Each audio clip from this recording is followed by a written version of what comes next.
What is up, YouTube? I am Cosmic Fro, and today I am back with another Mortal Kombat video for you guys today on the channel.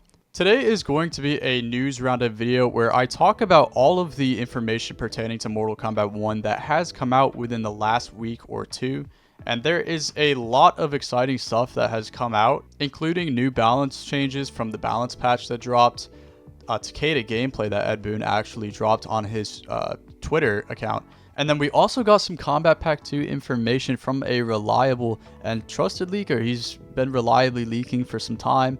And, you know, we're just going to go over that leak and talk about my feelings on that. But if you guys do enjoy this video, this news roundup video, leave a like, comment, and subscribe. This is just sort of going to be a discussion video. You guys seem to like my discussion content the best, and I plan to continue to provide all of that content for all of you. So here we go. Let's get right into it. So first, we're going to talk about the balance patch, and I'm a fan of it. I think it was a healthy balance patch for the game, but it didn't really do anything extremely drastic, except for Peacemaker. I think Peacemaker got the hammer. We're not going to talk about every single change individually. I'm just sort of going to give you guys my thoughts about the patch. So I think it was a healthy patch. Overall, great patch. I don't think NetherRealm's really taking risks with their patches for some reason.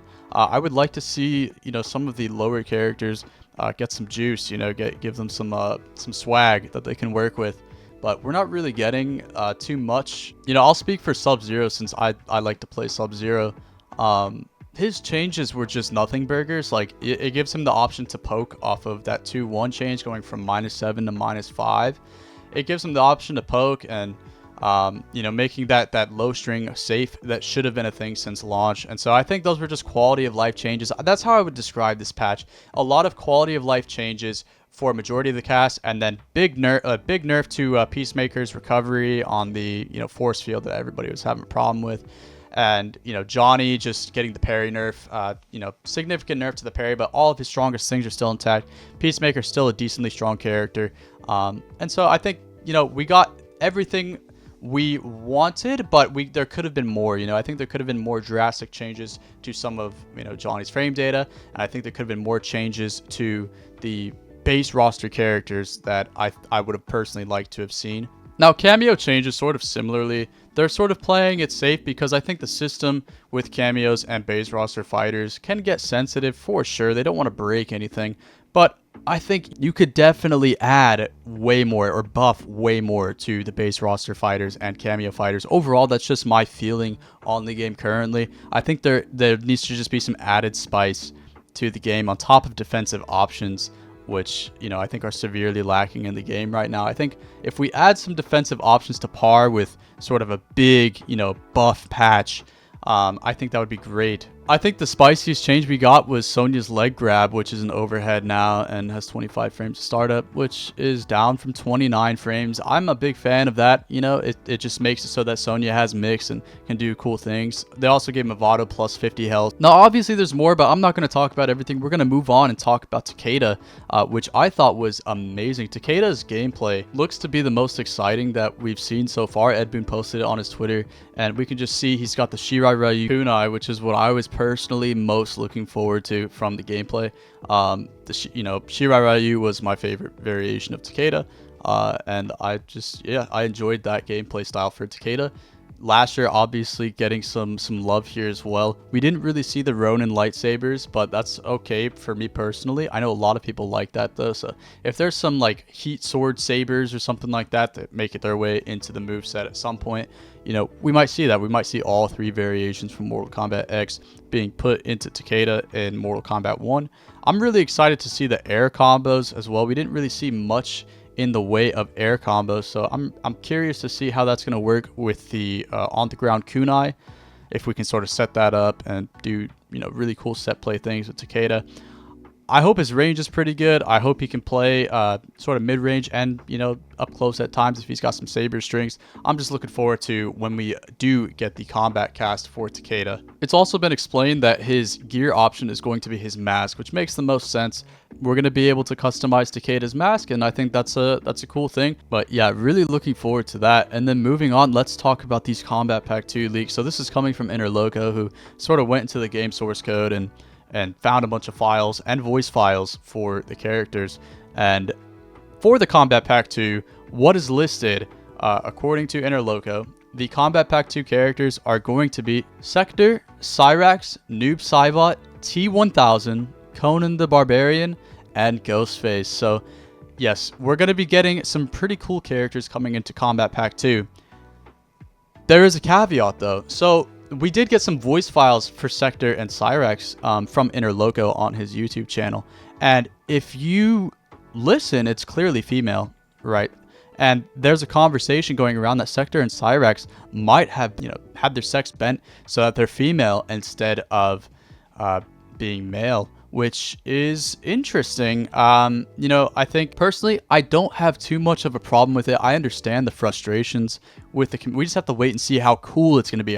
Obviously, it all comes down to the gameplay and how it's implemented. And obviously, they could have had more female characters from the MK universe put in instead of sort of gender bending Sector and Cyrax to fit that, but maybe they just creatively wanted to do female Sector and Cyrax, right? We can't knock that as being the possibility than just, checking a box, which I know a lot of people don't really like. I can see that sentiment, but let's just wait and see. Let's see how they implement them into the game. And if they're really cool, we got a bomb mom and a missile mommy. You know what I'm saying? We got Cyrax and SEK-TUAH. I think it could be an interesting take on those characters, and I'm looking forward to that. Obviously, another big nuke is Noob Saibot. I love Bihan, man. I just love Bihan and any form of Bihan. Noob Saibot death. Let's get Noob Saibot back in, man. Noob Saibot is probably like top 3 sickest Mortal Kombat characters in concept. And in gameplay, like, if he plays anything like Mortal Kombat 9, obviously they're going to give him a new flavor. But if Noob Saibot plays anything like MK9 or is just like a really cool, like, puppet character with his clone, like if he's a puppet character and he can do crazy stuff with his clone and like Ghost Ball and Ghost Portals, maybe, who knows, dude? I'd be really interested to see how Noob Saibot is going to play in the game. I have my own dedicated potential of Noob Saibot video on the channel. You guys can check that out. I'll have the link at the top. But yeah, I really am looking forward to that character, probably the most from this pack, if not Ghostface. I'm going to talk about Ghostface before I talk about the other two. Ghostface is like top 3 horror icons for me. It's a pop culture icon from the 90s that I have been watching since I was a kid. Every Scream movie, I've seen them. Scary Movie is also a big one, right? Scary Movie 2. Those movies are just amazing. I love Ghostface, and I can't wait to see how he's going to play. Obviously, they could have a Ghostface double come in and fight. Or I have another video for horror icons I'd like to see, so I'll have that at the top as well. But yeah, really excited for Ghostface, Noob Saibot, and the Cyber Sisters. Now, moving on to the other 2 DLC characters, let's talk about it for a second. Let's talk about the most controversial one. I think Conan the Barbarian was just, why, man? There's no relevance with that IP right now. I don't think anybody growing up right now, right? Anybody in their teens right now has any sort of tie to Conan the Barbarian, and that's the audience you want to pull, right? You want to pull teenagers or young adults coming in, and Conan the Barbarian just isn't how you're going to spread the message. Personally, yeah, it's Arnold Schwarzenegger for sure. Arnold's cool, and yeah, that's all good and well, but when you have a character like Kotal Khan that exists in Mortal Kombat, why the hell would you choose Conan the Barbarian as a guest fighter when you're gonna generate more hype for the game by putting Kotal in? You're gonna generate way more hype for the game by putting Kotal Khan in the game than you would putting Conan in the game. So maybe it was just someone on the team really wanted Conan in. NetherRealm, I think that's a fumble. I think that's a big fumble for a guest DLC slot, personally. If you're a Conan fan, I'm sorry. That's just, you have to agree with me, right? Like, Kotal Khan is just a way better choice for Mortal Kombat, as he is a Mortal Kombat character. He's big and buff, and he's got a sword on top of being an Aztec demigod in a way, right? So I think Kotal's just the better choice. Agree, disagree, let me know what you think.